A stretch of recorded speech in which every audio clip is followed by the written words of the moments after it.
Wealth is not something you must chase with desperation. It is not a prize for the fortunate few, nor a secret locked away from you. Wealth is a vibration, a divine current that flows toward those who align themselves with it. Begging for wealth is like standing in the sunlight with an umbrella and wondering why you remain in the shade. You do not need to plead, you need to declare. Speak not as one in lack, but as one in possession. When you declare, you are affirming that the unseen is as real as the seen. You are planting a seed in the invisible, and the soil of the universe knows exactly how to make it grow. The moment you speak from a place of faith and certainty, wealth begins to travel toward you by unseen roads. Release the thought of how it will come. The river does not ask where the ocean is, it simply flows there. So must you trust the laws of abundance to carry you to prosperity. Stand tall, declare with gratitude. Let every word be a claim of your divine inheritance, and every action an echo of your belief. Wealth will not be summoned by fear, but it will run to the one who speaks with the authority of faith. Wealth is not merely the accumulation of money, gold, or property. It is a living vibration and energy that flows through the universe in the same way light, sound, and love do. It is the pulse of abundance woven into the fabric of life itself. When you understand this truth, you stop chasing wealth as if it were an elusive prize and begin to attune yourself to its frequency. You see, everything in existence is energy vibrating at a certain rate, and wealth has its own distinct rhythm. The one who matches that rhythm becomes a magnet for it. This is why two people can work with equal effort, yet one lives in scarcity while the other moves effortlessly into prosperity. It is not simply about labor. It is about alignment. When you are in alignment with wealth's vibration, you are no longer trying to force it into your life. It arrives naturally as a reflection of your inner state. Think of a radio tuned to a specific station. No matter how powerful the broadcast signal, you will not hear the music unless you are tuned to the exact frequency.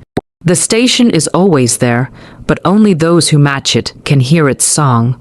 In the same way, wealth is always present in the universal field, and your thoughts, emotions, and beliefs are the tuning dial. Many people unknowingly tune themselves to the vibration of lack. They dwell on what they do not have, speak of bills and shortages, and expect financial burdens as though they were inevitable. This is like adjusting your dial to static and wondering why you can't hear a melody. The vibration of lack repels abundance because the two are incompatible. MIRROR, the signal USEND success, and prosperity to one who what SEEM CSONT INUOUSL YBROADCUO a cable NSTHS over K a BLE today can be poverty. To shift into the vibration of wealth, you must first shift your inner conversation. Speak as though you already live in abundance. Feel the emotions you would feel if your needs and desires were met. This is not pretending in a shallow way. It is reprogramming your subconscious mind to hold a new wealth-supporting pattern. When you walk through life with a consciousness of plenty, the outer world reshapes itself to match the new inner blueprint. Your emotions are a key indicator of your vibration. Joy, gratitude, and excitement naturally place you closer to the wealth frequency because they signal openness and receptivity.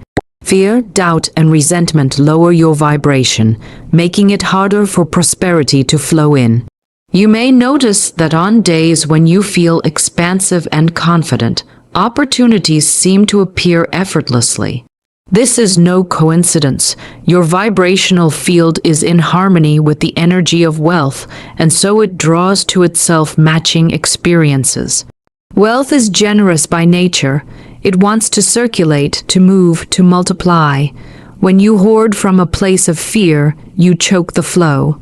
But when you give freely from a place of trust, you set in motion the law of return. What you send out energetically and materially finds its way back to you, often multiplied. The vibration of wealth is not stagnant. It is a current, and the more you participate in that current with faith, the stronger it becomes in your life. Above all, recognize that wealth is not something you have to hunt down. It is here, surrounding you, woven into the air you breathe. The question is not whether wealth exists. It does, infinitely so.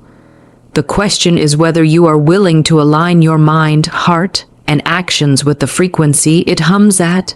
When you match that note, you will find that wealth does not need to be pursued. It will come to you as surely as a river finds its way to the sea. To declare is to stand in the authority of truth, to speak from the knowing that what you desire already exists in the unseen, and is simply awaiting its appointed hour to appear. Pleading, on the other hand, comes from a posture of lack, a hidden belief that what you want is far from you, and that someone or something outside yourself must be persuaded to give it to you. When you plead, you are in the vibration of absence. When you declare, you are in the vibration of possession. The difference between the two is the difference between night and day in the realm of manifestation. Declaration does not mean demanding with force. It means affirming with certainty. It is the language of spiritual law. When a king issues a decree, he does not hope it will be carried out, he knows it will. The decree carries weight not because the king shouts, but because his authority is unquestioned. In the same way, when you declare your wealth, health, or success, you are speaking as the rightful heir to infinite abundance. You are not asking the universe to create something new for you. You are acknowledging what is already yours by divine right and calling it forth into visibility. Pleading keeps your attention fixed on the gap between where you are and where you want to be. It magnifies the sense of distance, reinforcing the belief that you do not yet have what you desire. Every time you repeat a plea from a place of worry or desperation, you strengthen the vibration of not having, and the law of life responds by giving you more of that same state. Declaration, by contrast, collapses the distance. It speaks in the present tense, acting as if the manifestation is already complete. This creates a new reality in your consciousness, and since your outer world mirrors your inner state, the circumstances begin to rearrange themselves to match your spoken truth. A declaration is powerful because it shifts the way you carry yourself. The moment you declare that you are prosperous, you begin to walk, think, and choose as a prosperous person does. Your energy changes, your actions change, and the opportunities that align with your new vibration are drawn to you. You start to live in harmony with the very thing you are claiming, and the gap between thought and form closes more quickly. Some people hesitate to declare boldly because they fear it will feel like a lie. They look at their empty bank account or their present struggles and think, how can I say I am wealthy when I clearly am not? But this is where the secret lies. Declaration is not about describing your current circumstances. It is about affirming the reality you choose to create.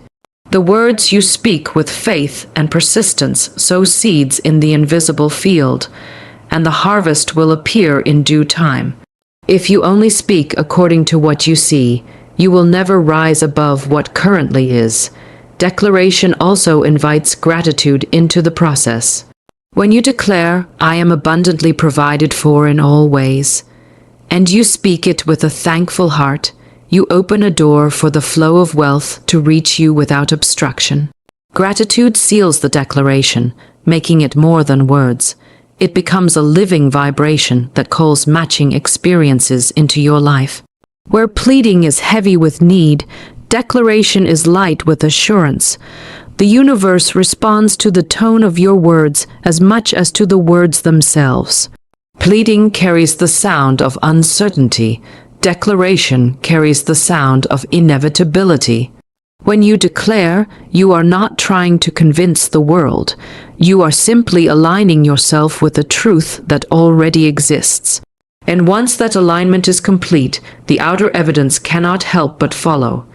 Everything that has ever come into your life, whether you welcomed it or not, first existed in the realm of the unseen. Before the building was constructed, there was the blueprint. Before the song was sung, there was the melody in the composer's mind. Before the garden bloomed, there was the seed hidden in the dark. Earth, the visible world, is nothing more than the harvest of what has already been planted in the invisible. To try to change your circumstances without first tending to the unseen is like trying to rearrange the reflection in a mirror without touching the object it reflects. The cause always comes before the effect, and the cause resides in the invisible realm of thought, belief, and intention. When you understand this, you no longer panic when results are not immediate. You recognize that a process is underway, that the invisible roots are forming long before the sprout breaks through the soil.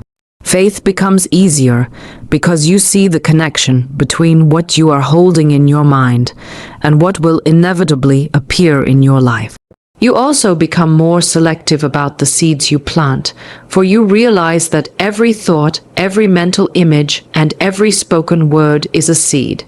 The garden of your life will grow according to the nature of the seeds you choose, whether they are seeds of abundance, joy, and success, or seeds of worry, lack, and defeat. Many people make the mistake of living reactively, allowing the seen world to dictate what they think and feel. If the bank balance is low, they think thoughts of scarcity. If the news is grim, they feel despair. But this is like letting yesterday's harvest determine what you plant today. The wise understand that if they want a different harvest in the future, they must begin by cultivating a new inner picture now. The unseen realm is where creation begins. The images you hold there are the blueprints from which the material world is constructed. This is why visualization, affirmation, and focused intention are not idle exercises. They are acts of creation. When you close your eyes and vividly imagine yourself living in abundance, feeling the joy and ease of it as if it were already present, you are shaping the unseen substance of life into the patterns you desire. The law of life has no choice but to reproduce that pattern in physical form, for the outer must always conform to the inner. You cannot sow an image of lack and reap an experience of prosperity any more than you can plant thorns and harvest roses. The unseen is not less real because it cannot be touched or measured. In fact, it is more real, for it is the cause rather than the effect. The seen is temporary, ever-changing. The unseen is the field of infinite potential from which all form arises. Once you grasp this, you stop treating your present conditions as permanent. You realize they are simply the outpicturing of an earlier state of mind and can be changed by cultivating a new one. This understanding frees you from the chains of circumstance and places the power of creation firmly in your hands. Patience becomes a natural companion to your efforts, for you know that time is simply the interval between planting and reaping. You no longer pull up the seed to see if it is growing. You nurture it, water it, and trust the process. Every day, you tend the unseen with your affirmations, your gratitude, and your unshakable belief, knowing that the moment of visible manifestation will arrive at precisely the right time. And when it does, it will seem to the world as if it appeared suddenly, but you will know the truth that it was first formed, nurtured, and completed in the invisible long before it became reality you could see and touch. One of the greatest obstacles to manifesting wealth or any desired outcome is the insistence on knowing exactly how it will come to pass. The human mind, trained to plan, strategize, and control, wants a clear map from point A to point B. It wants guarantees, steps, and visible bridges before it will dare to believe. Yet the path to your desire is rarely one you can foresee. The how belongs to the realm of infinite intelligence, the unseen orchestration of events, people, and circumstances that move in ways beyond your calculation. When you fixate on figuring out the how, you often limit the very avenues through which your desire could arrive, because you confine it to only what you can imagine. Detachment from the how is not about passivity or doing nothing. It is about releasing the need to control the route while keeping your vision and intention clear.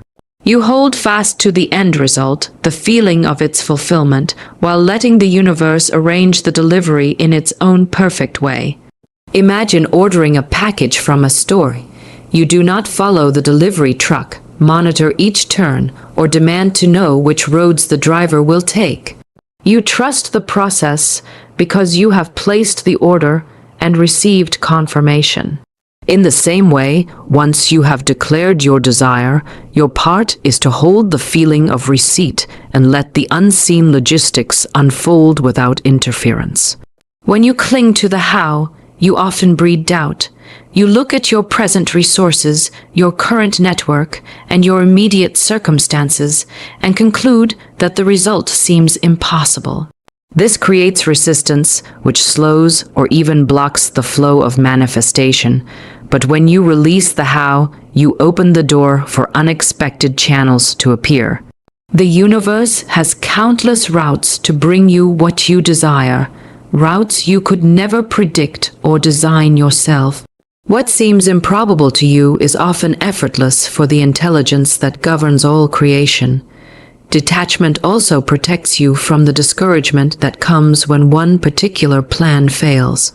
If you have decided that your wealth must come through one specific deal, one particular job, or one exact opportunity, the collapse of that route can feel like the collapse of your dream.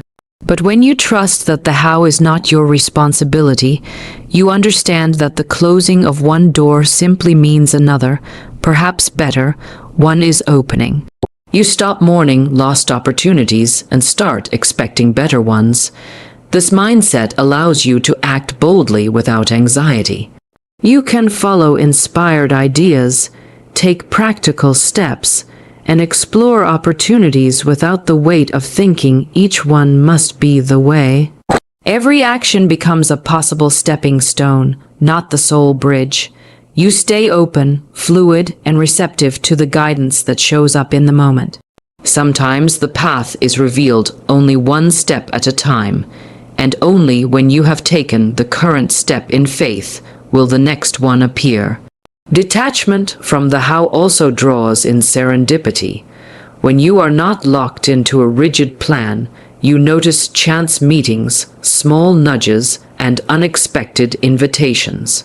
You see them for what they are, pieces of the unseen plan coming into view. The more relaxed your grip, the easier it is for life to place these pieces in your hands. And often, the route that unfolds turns out to be swifter, more beautiful, and more abundant than anything you could have arranged. Trust is the key that makes detachment possible. Trust that the moment you set a clear intention, forces begin moving on your behalf. Trust that unseen hands are weaving together the right circumstances. Trust that your role is not to build the bridge plank by plank, but to hold your destination so clearly in your mind and heart that the bridge builds itself beneath your feet as you walk forward in faith. Belief without action is like a seed left in the packet. It holds the potential for life, but it will never take root, grow, or bear fruit until it is planted. When you believe that wealth, success, or any desired outcome is yours, your actions must reflect that belief. Faith is not a quiet, hidden thing. It naturally expresses itself through the way you speak, the choices you make, and the opportunities you embrace. To act in harmony with your belief means to move through life as though what you have declared is already unfolding, adjusting your behavior to match the reality you have claimed. When you truly believe in your abundance, you no longer make decisions from fear of loss or expectation of failure. You invest your time, energy, and resources in ways that align with growth rather than in ways that protect you from imagined disaster. Your words carry confidence instead of hesitation. You present yourself to the world as someone who knows their worth, and the world responds accordingly. The vibration of your belief is broadcast not just in your thoughts, but in every visible gesture, and it draws to you the people, circumstances, and opportunities that resonate with it. Acting in harmony with belief often means making small but deliberate changes in your daily life. If you believe in your financial abundance, you stop speaking in terms of shortage. You release habits of hoarding or clinging to every penny out of fear, replacing them with mindful generosity and wise investment. If you believe in your professional success, you prepare for opportunities before they arrive. You refine your skills, present yourself well, and position yourself in environments where success is likely to find you. These actions are not taken in desperation, but as natural expressions of the inner reality you hold. Some people make the mistake of waiting until they see proof before they begin acting as if their desire is true. They tell themselves, when the money comes, then I'll live that way, or when I get the job, then I'll prepare for it. This is the reverse of the law of creation. The outer proof arrives after the inner belief has been lived out through consistent action. If you wait to act until you see results, you are still rooted in doubt, and doubt cannot produce the reality you want. Acting in harmony with belief also involves letting go of behaviors that contradict it. If you say you believe in abundance but constantly complain about lack, you are sending mixed signals to the universe. If you declare that you are worthy of success but procrastinate or avoid responsibility, your actions betray your declaration. The universe mirrors not just what you say but what you do. Every act is a message, and when your message is clear and consistent, the law of life can work without obstruction. It is important to note that these actions are not about pretending or faking a life you do not yet have. They are about embodying the truth of what you have claimed so fully that your current reality must rise to meet it. The energy you put into these aligned actions reinforces your belief, and the stronger your belief becomes, the more naturally you act in accordance with it. It becomes a self-strengthening cycle. Belief fuels action, and action deepens belief, until what once felt like faith becomes visible fact. Every step you take in harmony with your belief is a seed planted in the soil of the universe. Some seeds sprout quickly, others take time, but all will grow when tended with consistency and trust. You need not force the results. You need only ensure that your actions are a living echo of the reality you have claimed. In this way, you become not just a dreamer of abundance, but a participant in its creation, moving steadily from vision to manifestation. Gratitude is the golden thread that weaves your desire from the invisible into the visible. It is the energy that closes the gap between wanting and having, for when you are truly grateful, you are living in the state of already receiving. Gratitude is not simply a polite response when something arrives. It is an active force that calls more good into your life. It tells the universe, "This is mine, I recognize it, and I am ready for more." When you give thanks in advance, you are affirming that what you seek is already present in the unseen and on its way to you in form. To live in gratitude is to stand in the frequency of abundance. You cannot sincerely give thanks and simultaneously dwell in lack, for gratitude shifts your focus from what is missing to what is present. This shift changes your vibration instantly, and because the universe mirrors your vibration, more of what you appreciate flows toward you. Just as a gardener tends the soil so seeds can grow, gratitude enriches the mental and spiritual soil in which your desires are planted. Without it, the seeds of your declaration may sprout weakly or not at all, but with it, they grow strong and sure. Gratitude seals the claim because it moves your declaration from the realm of theory into the realm of certainty. A person who has already received does not beg. They celebrate. When you speak your thanks for something not yet visible, you signal to life that you trust its arrival as much as if it were already in your hands. This kind of faith is magnetic. It draws your desire closer because there is no resistance in your heart, only joyful expectation. Practicing gratitude also trains your mind to notice and acknowledge the small evidences of your manifestation along the way. Instead of ignoring early signs because they are not yet the full picture, you give thanks for them as confirmation that your desire is unfolding.